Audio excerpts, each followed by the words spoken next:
بسم اللہ الرحمن الرحیم۔ السلام علیکم۔ حضور آپ سا کوئی نہیں، ابابیل آئے اور چل دیے، ابرہا تاریخ کے اوراق کا حصہ ہو چکا، زمزم بہتا رہا اور مکہ آباد رہا۔ عبدالمطلب مکہ کے سردار تھے کہ 10واں بیٹا پیدا ہوا، عبداللہ نام رکھا، اور یہ عبداللہ 10 کے 10 میں سے ممتاز تھا۔ عبدالمطلب کی جان ہوا اور آنکھوں کا سرور ہوا۔ اہل مکہ کے دل کا بھی چین ٹھہرا، خوبصورتی ایسی کہ کتنی آنکھیں حسرت سے تکا کرتی تھیں کہ یہ چاند ان کی آنگن میں آ کر اترے، ان کی آغوش اس حسن بے کنار سے ہم کنار ہو۔ عبدالمطلب نے ایک نظر مانی تھی کہ اگر مجھے 10 بچے ملے تو ایک کو اللہ کی راہ میں قربان کروں گا۔ عبداللہ آئے، کچھ عمر بڑھی تو حضرت عبدالمطلب کو نظر پوری کرنے کا خیال آیا۔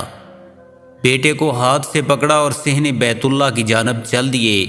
ایک ہاتھ میں چھری ہے اور ایک ہاتھ میں عبداللہ کا ہاتھ۔ مکہ کے پہاڑ ایک بار پھر ذبیح عظیم کے منظر کو دیکھنے کے منتظر تھے۔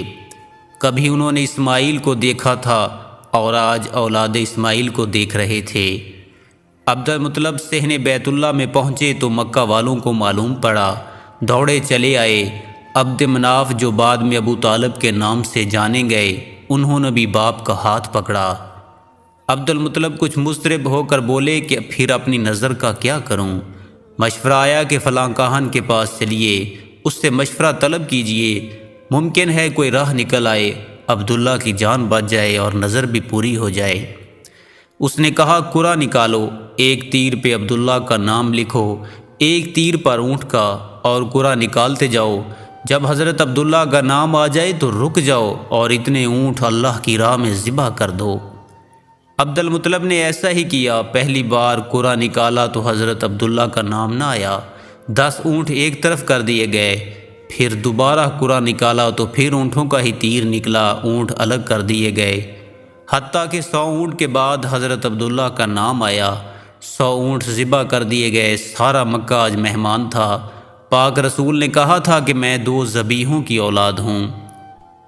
عبداللہ جوان ہوئے تو ابا نے چاہا کہ قریش کی معزز ترین خاندان سے دلہن لائی جائے، سو یہاں بھی حضرت عبداللہ کی تقدیر کا لکھا بلند ہوا اور حضرت آمنہ بی بی ان کے عقد میں آئیں۔ وہب بن مناف بن زہرہ بن کلاب کی صاحبزادی تھیں اور نسب اور رتبے کے لحاظ سے قریش کی افضل ترین خاتون شمار ہوتی تھیں۔ ان کے والد نسب اور شرف دونوں حیثیت سے بنو زہرہ کے سردار تھے۔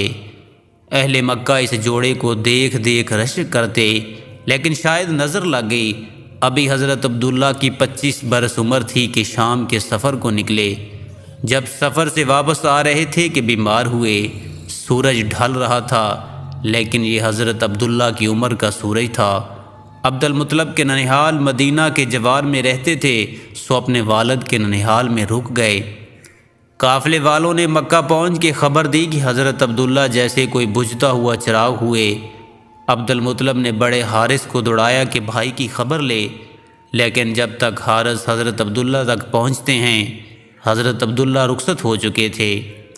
جوان دلہن کے 2 ماہ کی حاملہ تھی، صدمے میں مرثیہ خواہ ہوئی۔ بی بی آمنہ کے اشعار آج بھی تاریخ کا حصہ ہیں۔ دکھ کرب جدائی کا موسم جیسے ان اشعار میں اتر گیا ہو۔ میں یہاں پہ ان اشعار کا اردو میں مفہوم پیش کرنے جا رہا ہوں۔ بطحا کی آغوش ہاشم کے لخت جگر سے خالی ہو گئی اور وہ ایک لحد میں آسودہ خاک ہو گیا۔ اسے موت نے پکارا تو اس نے لبیک کہہ دیا۔ اب موت نے لوگوں میں ابن ہاشم جیسا کوئی انسان نہیں چھوڑا۔ اس شام کے دامن میں کیسی حسرتیں لپٹی پڑی تھیں کہ جس شام لوگ انہیں تخت پر اٹھائے لے جا رہے تھے۔ گو موت اور موت کے حوادث نے ان کا وجود ختم کر دیا ہے، تو ان کے کردار کے نقوش نہیں مٹائے جا سکتے۔ وہ بڑے دانا اور رحم دل تھے۔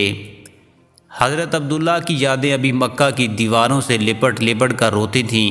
شام ڈھلے جب کھجوروں کے سائے لمبے ہوتے تو حضرت عبدالمطلب حضرت عبداللہ کی جدائی میں نمناک آنکھوں سے حضرت عبداللہ کے بیٹے کا انتظار کرتے تھے کہ اب اس کو بڑھاپے میں جیسے امید کی یہی کرن دکھائی دیتی تھی۔ آباؤں کے برسوں سے تم کو بلاتے بلاتے میرے دل پہ گہری تھکن چھا رہی ہے۔ آخرش ایک روز امید کا سورج چمکا اور خبر ملی کہ بی بی آمنہ کے ہاں سراج اترا ہے، بدر منیر اترا ہے۔ عبد المطلب کی بوڑھی کمر جیسے پھر سیدھی ہو گئی، ان کے آنگن میں جیسے پھر حضرت عبداللہ اتر آیا۔ اب دادا اور پوتا جیسے ایک دوسرے کی جان تھے۔ اہل مکہ کا رواج تھا کہ وہ اپنے بچوں کو 2 برس کے لیے دیہات میں بھجوا دیا کرتے تھے، وہاں ان کی پرورش ہوتی اور بچے تھوڑا سا بڑے ہوتے تو ماں باپ کے پاس واپس آ جاتے، اور جو بچوں کو لے جانے والی دائیا ہوتی اس کی حسب توفیق خدمت بھی کی جاتی۔ بنی سعد ایسا ہی ایک معزز قبیلہ تھا جو روایت عرب کا پاسبان تھا، جو عرب کے خالص ماحول کو سنبھالے ہوئے تھا، اور جہاں مکہ والے اپنے بچوں کی پرورش کرنا پسند کرتے تھے۔ بنی سعد سے مکہ کی طرف قافلہ نکلا، اس میں ایک کمزور سی گدھی پر سوار خاتون حلیمہ سعدیہ بھی تھی، اور ساتھ ایسی ہی نحیف و نزار اونٹنی پر ان کے میاں سوار۔ ان کمزور جانوروں کے سبب یہ قافلے سے بار بار پیچھے رہ جاتے اور راستہ بھر قافلے والے رک کر ان کا انتظار کرتے، لیکن جب مکے آثار دکھائی دیے تو کون کسی کا انتظار کرتا ہے، سو سب جلدی سے مکہ پہنچے اور حلیمہ پیچھے پیچھے آہستہ آہستہ سوئے منزل۔ بنی سعد مکہ پہنچے تو سب سرداروں کے گھروں میں گئے، بی بی آمنہ کی طرف بھی 1 سے زیادہ لوگ گئے، لیکن جب دیکھتے ہیں کہ بچے کا باپ نہیں ہے تو کچھ ناامیدی سے نکل آتے ہیں کہ سر پر باپ نہیں، یہاں سے کیا ملے گا۔ حلیمہ کی ساری ہم جھولیاں اور شریک سفر اپنے لیے بہترین انتخاب کر چکی تھیں، تلاش بسیار کہ مکہ میں بس ایک ہی بچہ باقی تھا۔ مایوس حلیمہ نے ایک بار تو سوچا کہ واپس پلٹ جائے، کیا کسی یتیم کو گود میں لینا، نری محنت اور مشقت اور حاصل وصول کچھ بھی نہیں، لیکن پاس سے حلیمہ کے خاوند نے صلاح دی کہ خالی ہاتھ کیوں کر جاتی ہو، چلو کم ہی صحیح نہ ملے مال، ذرا بچہ تو دیکھو کیسا حسین ہے کہ جیسے گھر کے آنگن میں ماہتاب اتر آیا، جیسے سارے کا سارا سورج زمین پر اتر آیا اور زمین کی گود اس کے حسن کی گرمی سے بھر گئی۔ حلیمہ کیا معلوم تمہاری گود بھی سراج منیر سے روشن ہو جائے۔ امید ابھری، اس تحریک نے حلیمہ کے دل کے کسی کونے میں آس کی جانے کیسی جوت جگائی کہ آگے بڑھ کر بچے کا ہاتھ پکڑا، گود میں اٹھایا، آنکھوں سے لگایا اور اپنے ہونٹ بچے کے رخسار پر پیوست کر دیے۔ بچہ لیا خیمے میں پہنچی تو دیکھا جو اونٹنی دودھ نہیں دیتی تھی اس کے بہت دودھ اترا ہوا ہے۔ حلیمہ خود کہتی ہے کہ خوراک کی قلت کے سبب خود میرا دودھ میرے بچوں کو کافی نہ رہتا تھا، اب خیمے میں آئی تو جیسے من و سلوہ اتر آئے۔ پہلے میں نے حضرت عبداللہ کے لخت جگر کو دودھ پلایا، پھر سیر ہو کر میرے بچوں نے پیا۔ اپنے خاوند کو کہتی ہوں کہ کچھ بدلاؤ ہے، اور شاید اسی بچے کے سبب ہے کہ جیسے ہمارے خیمے میں برکتیں اتر رہی ہوں۔ واپسی کا سفر تھا، تاریخ میں بس واپسی کے سفر کا اتنا ہی سراغ ملتا ہے کہ اونٹنی کے جس نے اس کو آمد کے سفر میں اپنی سستی کے سبب شرمندہ کیے تھا، اب واپسی کے سفر میں سب سے آگے تھی۔ شریک سفر ہم جولیاں کچھ حیرت سے پوچھتی ہیں، حلیمہ کیا ماجرا ہو گیا، اس مردہ تن میں کہاں سے ایسی جان آ گئی، کہاں ہم تمہارا انتظار کرتی تھیں اور اب تم ہم سے پکڑی ہی نہیں جا رہی ہو، اب تم ہمارا رک کے انتظار کرتی ہو کہ ہم تمہیں آ کر پالیں۔